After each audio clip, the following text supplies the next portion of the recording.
House Budget Committee beginning to mark up the Republicans' budget plan today. Joining us now, Budget Committee Ranking Member Congressman John Yarmuth. Congressman Yarmuth, thank you so much for joining us. Sure. I was loving that conversation. I'm sure you had a lot to add about SpongeBob and the synergies there, but we do want to talk about what's going on in D.C. And after what's gone on in the Republican Party with health care, you know, there's a Drudge headline yesterday. The Congress is the least productive Congress in about 164 years. People are willing to, right now, write the epitaph for the ability for Republicans to get stuff done. Are you celebrating? Or are you thinking, you know what, 2018 is going to look better for us?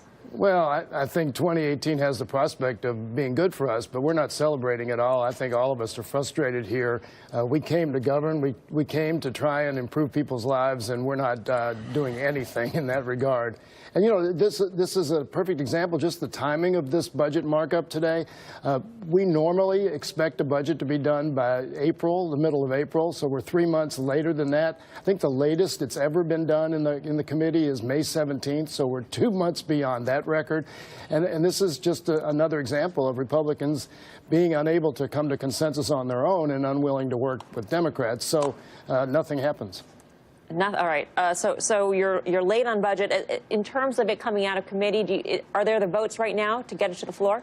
Apparently there are. Now, there's some thought that some of the Freedom Caucus members might try to blow it up in committee today, but we don't know about that. The assumption is that they have enough votes to get it out of committee by a margin of 1 or 2, but they're very uncertain as to whether they can pass the budget on the floor.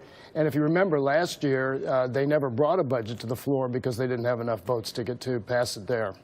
You're talking about, you know, improving Americans' lives, and I'm sure that's the goal of every person who's elected to Congress, who's serving at this point. So with that in mind, Congressman, when it comes to tax reform, how committed are you to working with Republicans on tax reform? Because presumably your constituents would enjoy some sort of a tax cut. Are you willing to reach across the aisle there?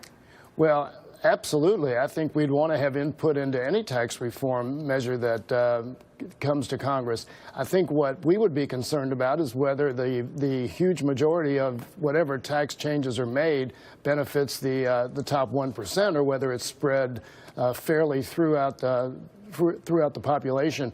Last year's tax measures, one of them was estimated 98% of it would go to the benefit would go to the top 1%.